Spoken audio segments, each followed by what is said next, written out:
Good morning, Natick High. I'm Jess. And I'm Talia. And we're back with another interview. Today we're here with Dr. Anna Nolin, the new superintendent of Natick Public Schools. We're going to start off with asking you some questions about your academic career. So, where did you go to college and what did you major in?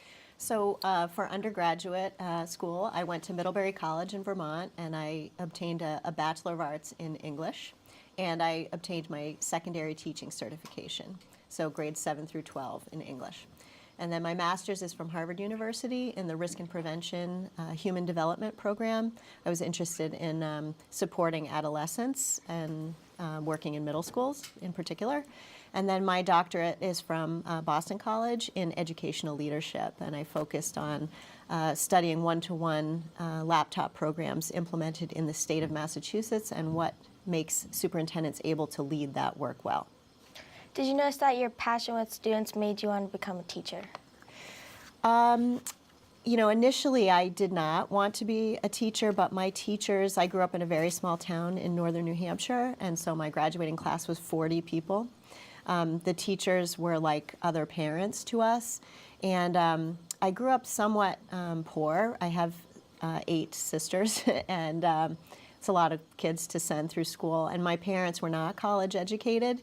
So my teachers really got me where I needed to go, and I couldn't imagine being anything else. I wanted to be exactly like they were, and I wanted to help students in the same way.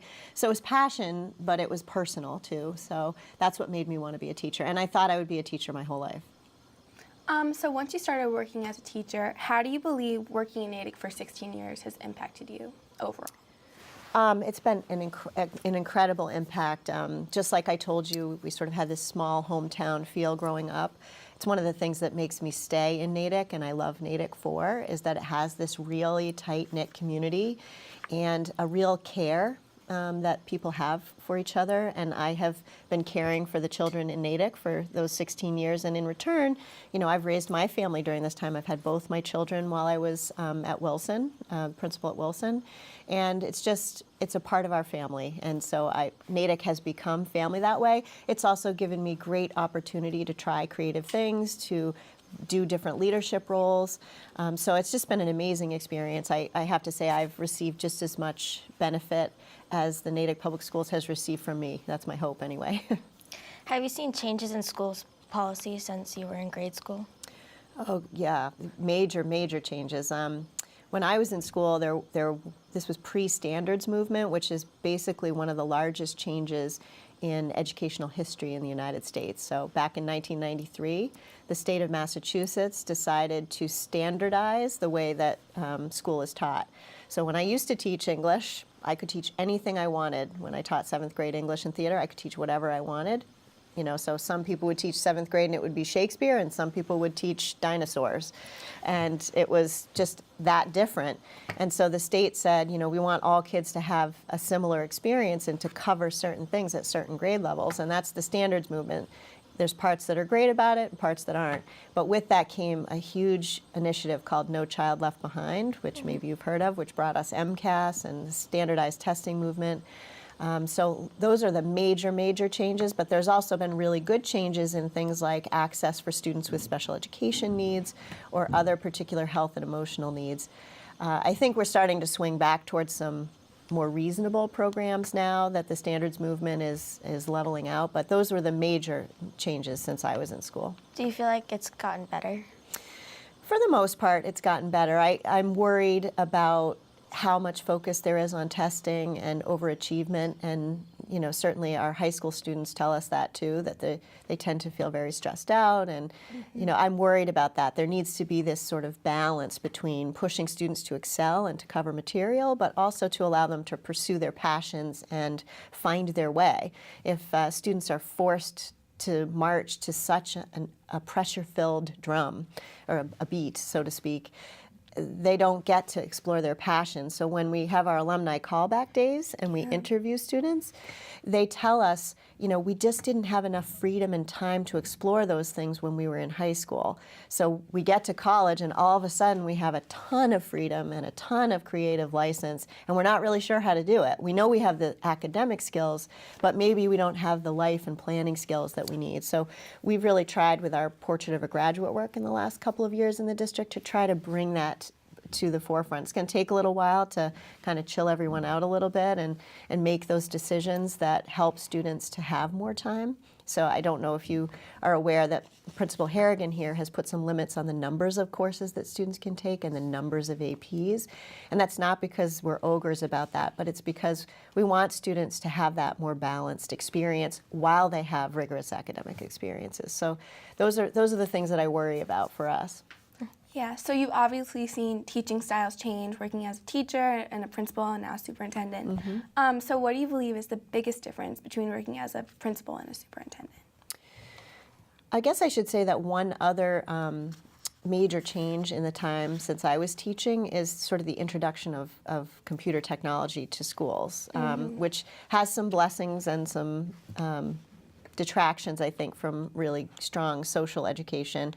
So that's been a big change, and when I was principal at Wilson, that was the first year of that program in the Natick Public Schools was at 8th grade. So that's where the one-to-one laptop program started. So that was a pretty major change. But if your question is about the difference between being a principal and a superintendent, teacher's primary focus is the instruction each day. So that's a very different piece of work than the leadership work of a principal. But the principal really tends a family, which is the building that they're in. And I always saw my role there to build relationships with families and kids in service to the teachers and that instruction that they provide. So it was my job to remove obstacles to make sure that that was preserved and to help families understand how the school worked. Now, as both an assistant superintendent and a superintendent, my job is to say, these are the goals of the school system, and these are the things that my principals are struggling with or succeeding with, and then helping us to make sure that we're providing a certain level of dependability, safety, excitement for kids in the school system. And then the principals have to go and do the relationship building there.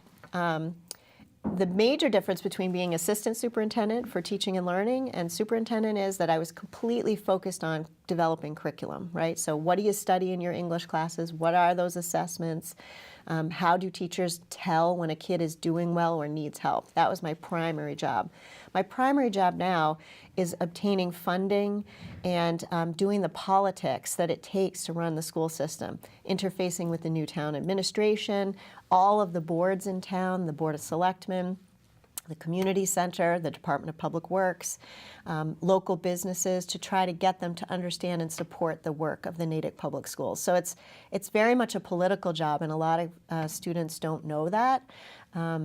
Last year I had an intern for the first time in the superintendent's office, and I was both the assistant superintendent and the superintendent last year.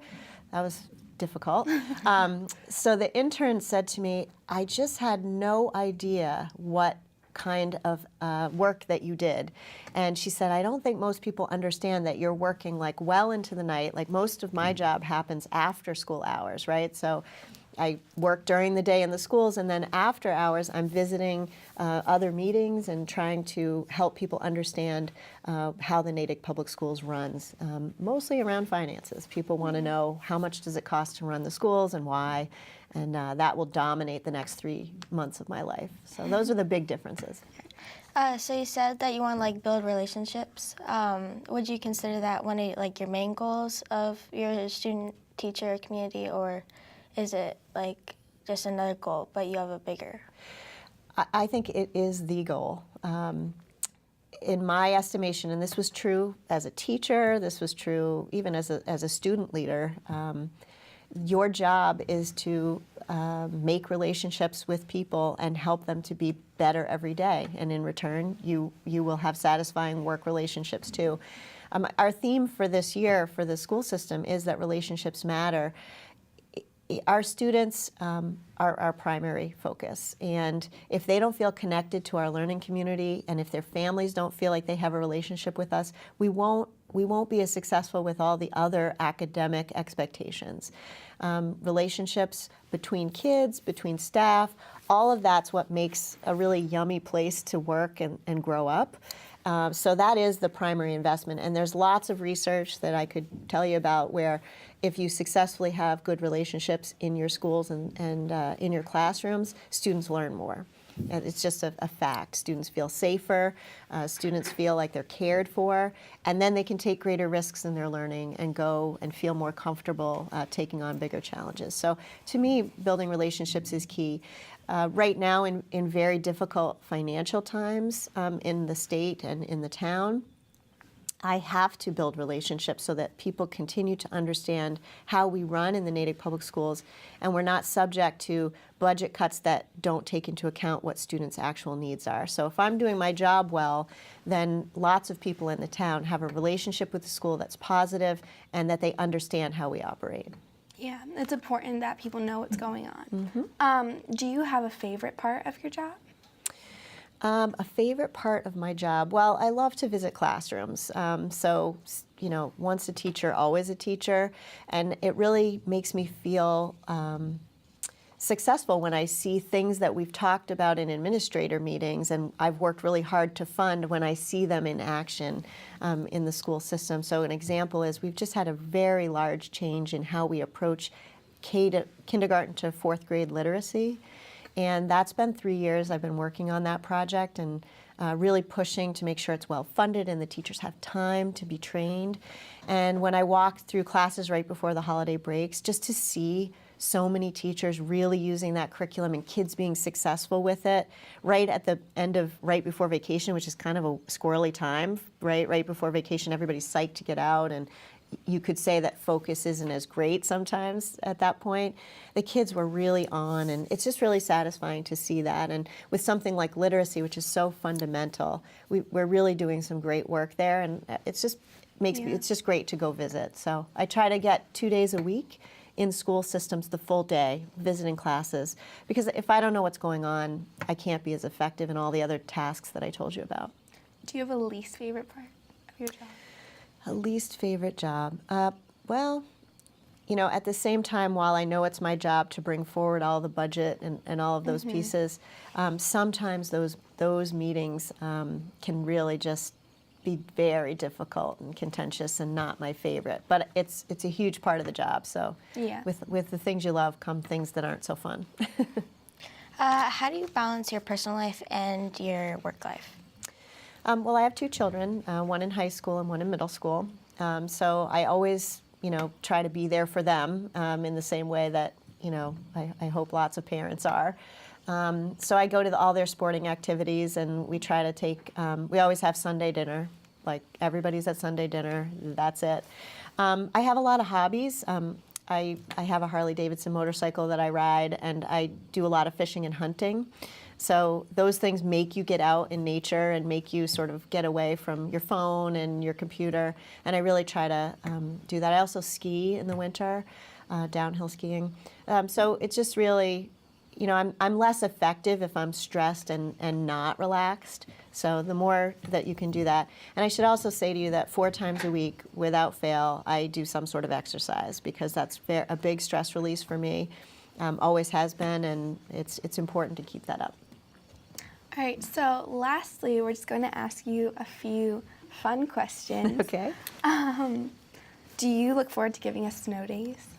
I loved snow days when I was a student, and I loved it when I was a teacher to some degree.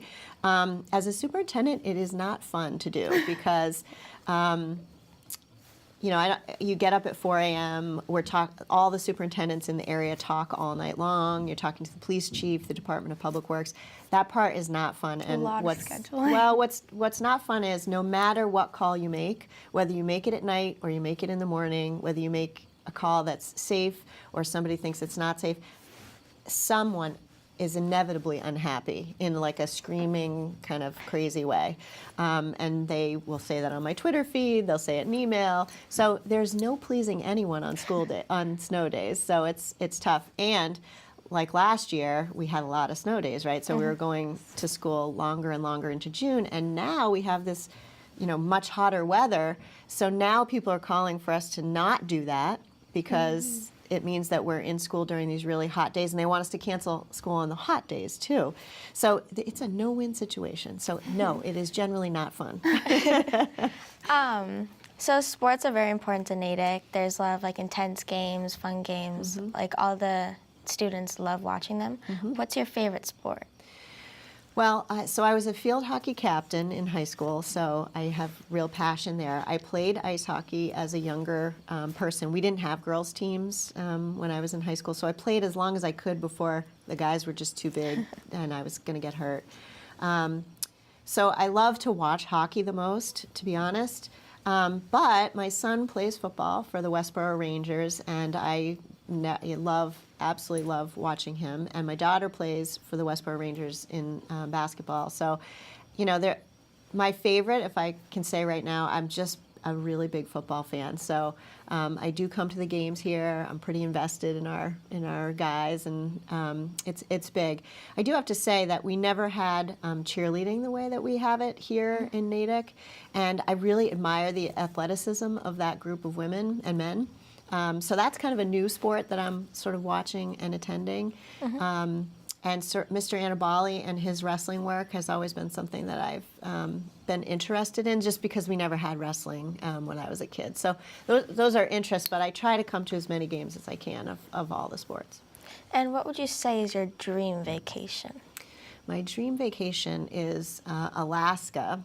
I would love to, do part of it in a cruise and part of it as a hunting and fishing vacation. So that's on the list. All right, so thank you so much for joining us. That's all for today. Thank you for watching, and have a nice day. Thank you. Now we'll leave you here with some public service announcements made by the digital photography class at Natick High School.